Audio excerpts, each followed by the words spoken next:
Hello and welcome back to War Table. Today I'm going to be 3D printing some Japanese infantry. So I'm here in one of my favorite sites, Wargaming 3D, searching for Japanese infantry. And I have these ones by Written Krieg, I believe is how that's pronounced. So I'm going to do the small four ones, and the larger single infantry. I'm going to use the helmet version. So I'll download this, and I actually already have it downloaded in my inventory. So I'll just take that and try to load it into Tinkercad.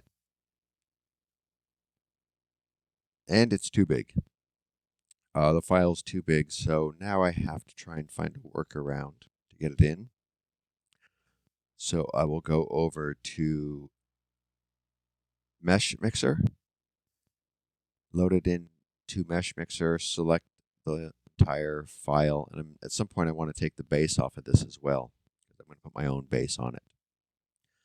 If I Control A here, it'll select the whole piece, and then I can go and reduce the number of triangles, I believe is what this does. So it's reducing the triangles. Hopefully that works. And it's kind of hard to see here. I don't know. I'm not a mesh mixer guru or expert. In fact, I'm a very beginner.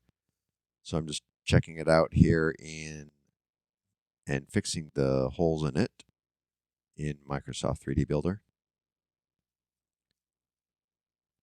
And I'm going to try and remove the base using this tool. So that looks about right. And then I can split it and keep the top or bottom. I'll keep the top. Save that. And then again, try to bring it back into, still too big. Sometimes this happens, and it's kind of a hassle. So I'm going to try and shrink the object here in 3D Builder so I can simplify it. Sometimes this works, sometimes it doesn't. I don't know why it doesn't work sometimes. And it's hard to tell if it really works. So yeah, it worked this time. So it comes in as a huge file. So again, shrink it down to a reasonable level. And it's missing its head. So that's pretty weird. Why is it missing its head? Because it looks good here. And it looked good in 3D Builder from what I remember. So I'll try it again. Maybe something got messed up in the save process. So import it again. And let's see what happens. Same problem. So didn't know how to solve this. So I just cut the head off and saved that as a separate file. And then loaded it in. I tried 3 times and I couldn't get the file to, the head kept getting cut off. Not sure why. So I thought, well, just bring that head part in separately and merge the two together. But I have to get rid of this weird block that's still there. So I got a square hole, and moved that around the part that I wanted to delete, merge that together, and then put the head back on. And that worked pretty well. Again, don't know why that was happening. I think, yeah, I can't even say why I did that. Maybe an error in the original file, I don't know. All right, so everything's merged together. Now I'll work on the base again. So the bases I use are 0.55, so a little more than half an inch. I have to convert it to inches here. So 0.55 and about 1/10 high, 0.09 is what I typically use. So that will become the base for the infantry. And I'm just turning off the snap to grid.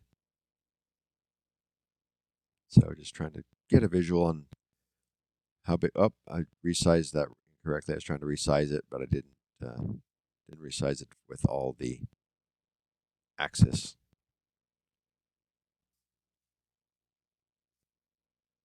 That looks pretty good. I'll bring in some text. Since you use Japanese, I'll abbreviate that, put it on the back of the round of the base.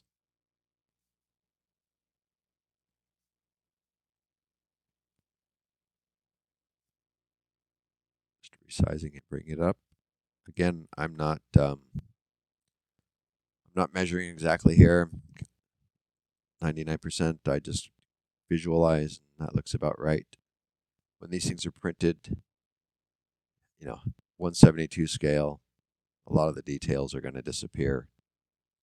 And here I'm going to make a Japanese flag, the meatball version, and see how that looks painted versus putting a decal, the water slide decals. And at some point here, I'll figure out that it's a white flag with a red circle. There we go. Center that up. Looks about right. Just change the colors to get a little more view of what it might actually look like painted. Just giving a little more depth here. Because sometimes these models are a little too to scale. And so things come out pretty small. So here I'm adding the peg and the hole in the base because I will again print these separately, paint them separately, and then glue them together.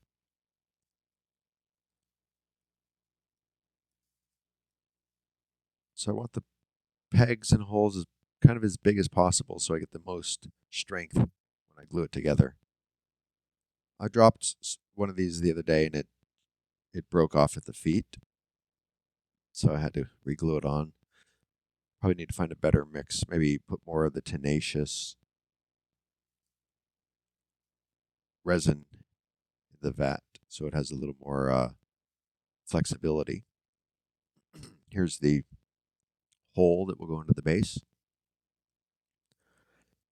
Making sure it doesn't go all the way through.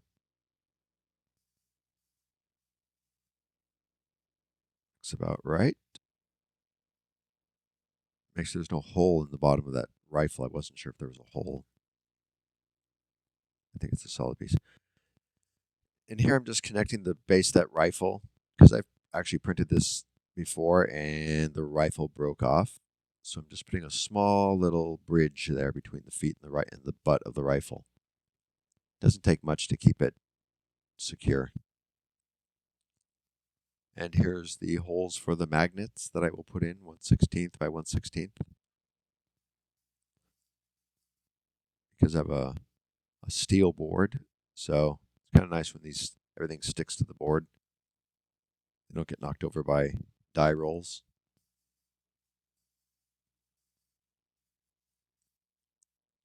So copy that, center them, and it should be pretty good to go. Group it together.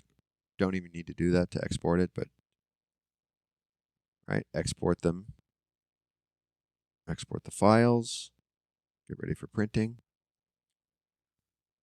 Make sure there's no holes. Make sure there's no errors. Okay, this one needs to be fixed. So it takes I think I actually cut this because it takes longer than what I'm showing. And now I'm working on the 4 version. So I'm already a little ways along here. I'm just centering them up. And the final version, I don't know, again, sometimes it comes in at, I have to reduce it down to 10%. I don't know why sometimes they come in so big. That was the base that came in way too big. Again, just another check here to make sure things visually look like they'll fit together. And just putting it in a favorable print position. So as few supports are needed. And just seeing how the program itself will support the support the infantry. It's always good to add a few more at the base, a little more stable. Make sure it prints correctly. And then the round base. I pretty much know how to print these nowadays. At first, it took me a while to figure out so they don't. I don't get printing errors. Okay, I'm bringing in the little half-size units, and I actually had to fix this later because the peg on the half-size units isn't long enough. Wasn't long enough to fit into the base, so I actually reprinted these later. And now you can see the slices that it will print. Looks like around 556 different slices, and it'll take 2 hours and 22 minutes, it looks like. And it's ready to export to the printer. All right, here we are at the printer. Find the right file. That's the one. And hit the print button. Now we'll see the build plate come down into the resin and start that printing process. First layer, I think it sits there for about 30 seconds. 2 hours later. All right, 2 hours later, we're back at the printer, 99%, 555 of 556 layers. So here we go, it's done. It'll come out of the resin, and it prints upside down. So you'll know almost immediately here if it was a failed print. Looks like something's wrong there on the one of the 4. So I'll flip the build plate up and then pop those off. And here I've already washed it in the isopropyl alcohol, just trying to do a test fit. And you can see here that one of the bottom half of those 4 didn't print. Maybe it didn't have enough support on the bottom. I reprinted it again. And here they are painted up. Not the best paint job, but at this scale, nobody can see these imperfections. The flag turned out okay. It looks better in person. And here's a 2-person flag.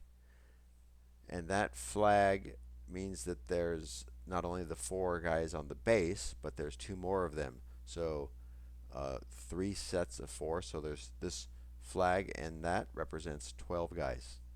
Hope you enjoyed the video, and let me know if you want to see more of these.